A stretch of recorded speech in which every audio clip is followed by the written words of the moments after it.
Só é lutador quem sabe lutar consigo mesmo. Essa frase resume algo essencial sobre a autoestima.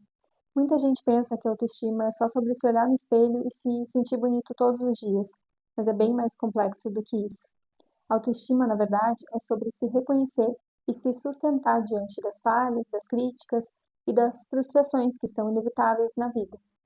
O meu nome é Tiene, eu sou psicóloga e nesse vídeo eu explico de um jeito fácil como que funciona a autoestima e como a gente pode trabalhar ela.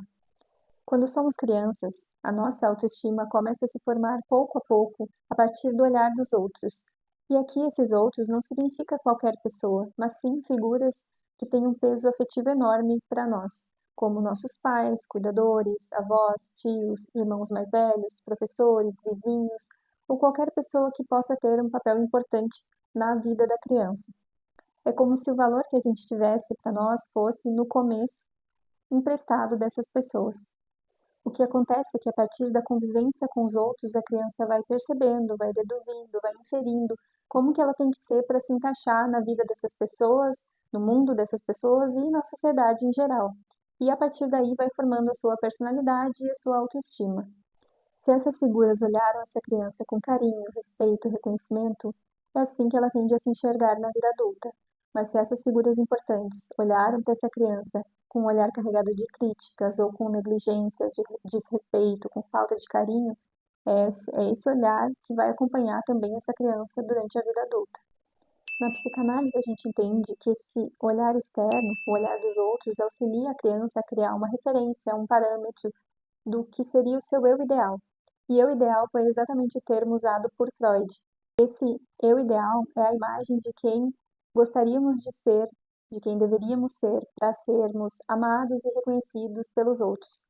Só que o eu ideal, ele é uma referência, ele é um parâmetro, então ele nunca vai ser como o eu real. E tem também algo na nossa mente que está sempre nos lembrando de como a gente deveria ser, do nosso eu ideal, e nos lembrando que nunca vamos ser o nosso eu real. E o nome desse agente psíquico que está sempre nos lembrando disso, Freud chamou de superego. E o superego tem essa função, então, de nos lembrar do que a gente deveria ser e do que a gente não consegue ser, né? Do eu real e do eu ideal. Por isso, só é lutador quem sabe lutar consigo mesmo, porque a gente vive essa luta diariamente. E tudo isso, o eu real, o eu ideal, o superego, tem a ver com a formação da nossa autoestima. E um exemplo legal e fácil para entender como que funciona a autoestima é pensar na personagem Maeve Wiley, da série Sex Education. Essa personagem, desde pequena, ouviu que ela não era boa o suficiente, ela passava por situações de humilhação e de insegurança pela própria mãe dela, a mãe era instável, negligenciava ela, e foi essa imagem que ela aprendeu a ter dela mesma, né, a da garota problemática. E é a imagem que ela leva com ela para a vida adulta.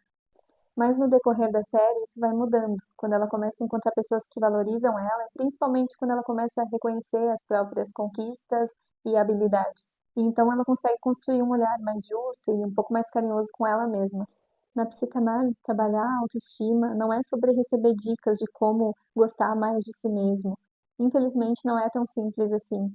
É um processo de autoconhecimento, de se dar conta, de buscar entender quais olhares externos moldaram o que a gente é, moldaram a nossa autoestima e a forma como a gente se vê, e a partir disso construir um olhar mais próprio, menos dependente da aprovação dos outros, com mais autenticidade, mais alinhado com o que tu é, mais real. É aos poucos deixar de viver no reflexo dos outros para se reconhecer com autonomia. Eu espero então que tu tenha gostado dessa explicação e que tu esteja nesse processo de se reconhecer e trabalhar a tua autoestima.